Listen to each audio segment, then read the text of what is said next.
Statue of unity पर पहुंचते ही नजर आती हैं ये पिंक ऑटोज और इन्हें महिलाएं चलाती हैं, ये इसकी खासियत है।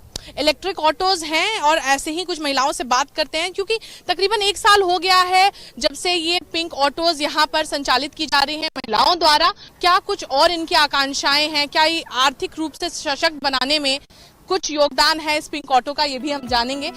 गुलाबी रंग को आमतौर पर महिलाओं से जोड़कर देखा जाता है, कोमलता और प्यार का प्रतीक माना जाता है, लेकिन स्टैच्यू ऑफ यूनिटी के पास यही गुलाबी रंग नारी सशक्तिकरण का प्रतीक बना नजर आ रहा है। ये है ज्योति। स्टैच्यू ऑफ यूनिटी के पास स्थित एक गांव की रहने वाली ज्योति स्टाफ नर्स का काम करती थी, लेकिन पिंक ऑटो ने एक बेहतर आमदनी का विकल्प दिया। फिर ज्योति ने ऑटो चलाने की ट्रेनिंग ले ली और तकरीबन 1 साल से ऑटो चला रही हैं।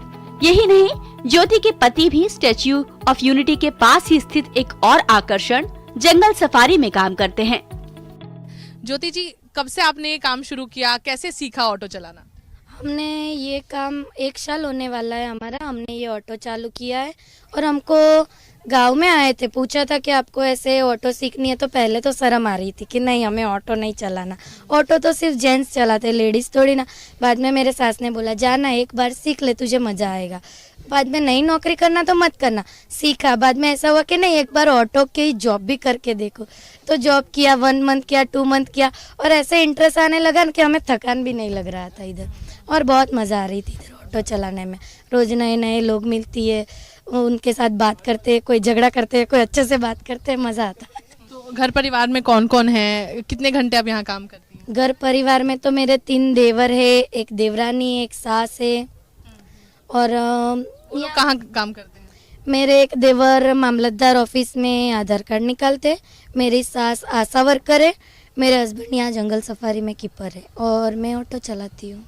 यहाँ पर कुछ लोग बोल रहे हैं कि नौकरी नहीं मिल रही है या नौकरियाँ कम हैं, क्या परिस्थिति है, आप कुछ बता पाएंगे? आपके गांव से कुछ लोग आते होंगे, नौकरी करते होंगे। हमारे गांव से जिसकी जो कैपेबिलिटी है उस हिसाब से सब नौकरी करते ही है, पर जो लोग को नहीं करना वो नहीं इंटरेस्ट रखते, पर हमें तो इंटरेस्ट है इसलिए हमने ये जॉब ज्वाइन कर ली है। ज्योति जैसी और भी कई आदिवासी समाज की महिलाएं यहाँ ऑटो चलाती हैं। यहाँ स्थित एक संस्था ने अब तक तकरीबन 165 महिलाओं को ये इलेक्ट्रिक पिंक ऑटो चलाने की ट्रेनिंग दी है। आप पहले क्या करती थी और आपने सोचा था कि ऑटो चलाना आता था या सीखा? नहीं, मैं पहले हाउसवाइफ थी, ऑटो चलाना मुझे आता नहीं था, हमने सीखा, उसके बाद हम लोग ये चलाते हैं। कैसे सीखा ऑटो चलाना? यहाँ पे ट्रेनिंग आई थी GMR पे, गवर्नमेंट की ट्रेनिंग आई थी। वो बोल रहे थे कि आपको लेडीज़ को ऑटो चलाना है, तो हमें पहले थोड़ी घबराहट होती थी, लेकिन उसके बाद धीरे धीरे चलाते गए, वैसे आ गए हमें। पहले घर से कभी निकली नहीं और अब इतने टूरिस्ट आते हैं, रोज अनजान लोग आते हैं, कुछ कभी कॉन्फिडेंस कम हुआ या कुछ ऐसा? कभी कभी हो जाता है कॉन्फिडेंस, जैसे इंग्लिश बोलने का आता है तो थोड़ा घबराहट सी हो जाती है। फायदा हो रहा है कुछ या क्या स्थिति है? फायदा तो हो ही रहा है, जब टूरिस्ट रहेगा तो फायदा रहेगा, नहीं रहेगा तब तो दिक्कत हो ही रहेगी, ऐसा रहता है। हाँ। तो ये पहले क्या करती थी आप? पहले तो बच्चे छोटे थे इसीलिए घर पे ही रहे थे, अब बड़े हो गए हैं तो सोचा कि कुछ धंधा पानी कर लेते हैं, ऐसा करके। कुछ ही घंटे यहाँ देती हैं या कितना समय देती हैं? नहीं, बुकिंग जैसा रहता है तो पूरा दिन भी रहना पड़ता है। कुछ अभी जाके आई हूँ, घर पे खाना पका के फिर आ रही हूँ, ऐसा। हाँ। तो मतलब कोई लोड नहीं है काम का, अपनी मर्जी से? हाँ, अपनी मर्जी से करना पड़ता है क्योंकि जो किराया है वो तो भरना ही पड़ेगा ना। हाँ। इसीलिए अपने पे जाता है, ये किराया चुकाना है तो घर पे चले जाओ, एक बार ऑटो निकाली तो किराया तो भरना ही पड़ता है।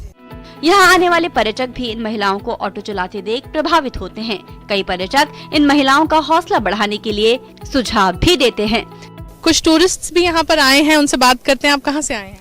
हम ऑस्ट्रेलिया से हैं और ऑस्ट्रेलिया मेलबर्न से करीब 3.5 आवर्स है। ये बताइए कि यहाँ पर आप पिंक ऑटो देख रहे हैं, क्या कहना चाहेंगी, कैसा लग रहा है ये देख के? आई फील प्राउड कि चलो यहाँ वुमेन को मिल रही है जॉब और अच्छे से उनका गुजारा हो रहा है। स्टैच्यू ऑफ यूनिटी ने इन आदिवासी महिलाओं को घर से निकलकर कुछ करने का साहस दिया है और इस उभरते पर्यटन स्थल ने एक ऐसा मौका दिया है जो आज इन महिलाओं को आत्मविश्वास से भर रहा है। डीडी न्यूज के लिए केवड़िया से मेघना देव की रिपोर्ट।